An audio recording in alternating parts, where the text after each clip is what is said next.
Ka jingther Khyllem sange jong labba hakini ki khniat sngi kala punlong iba bon ki chika bantu alun. Ka ba khamjur na kini ki jingtwa ka dek surok ba Laitlyngkot punusla ka ba hap hau pu sam jong kasnong umthli hakani ka jingtwa khando ka ba jana du nen ka met ka por siteng snia bon ki kali kila sakun. Katkum jing thu jong ba ban nongkari ba pai ya ka jingpun khoi ulai thu ba kilara da ki pu silom ban pun khoi ya ka te ka surok ka balang bon ba hap leng surong. Tat hadu menta ka jingtrai ka dang ya Pdeng ban pun khoi ya ka te ka surong. La ban batai le mingi kini kan uji ka ja ikini ka jingja. Kade ka jingja ka bahap kade ka belum hang ne. Kade ka yu ngayo jintip na ki uksal odom report na kali pai ba rasa pun blok ini.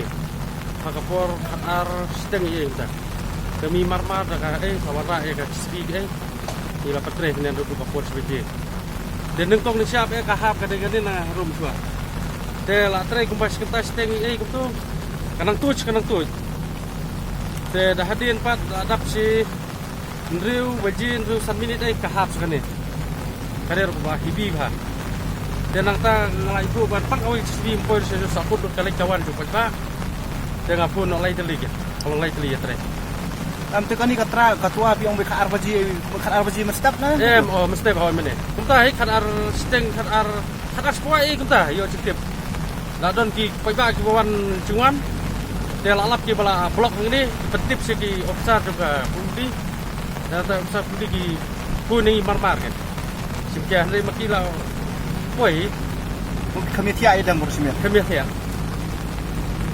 bala blok ha mene step ne kali hibi kan bedroom mateng ki bahar seput selaru ki bakil selong kama mene por sipo 1 minit po 1 minit lah lagi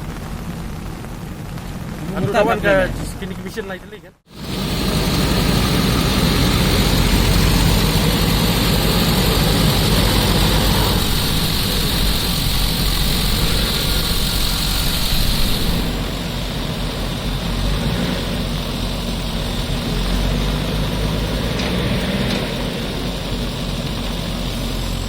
Ha Kenche spat wei Dieng ba ula Khyllem ha Jrong ka we ke Iing ha ka por khnai bje minen min ha ka te ke jingja amsham ladan satya manu ki ba man saw tang ba ka Iing kala julor hi kat tu kat ni ki benta. What happened actually yesterday? How it all happened? What time and what are the damages? Fallen yesterday. Then like TV and one part of that house is broken. No one is injured. No.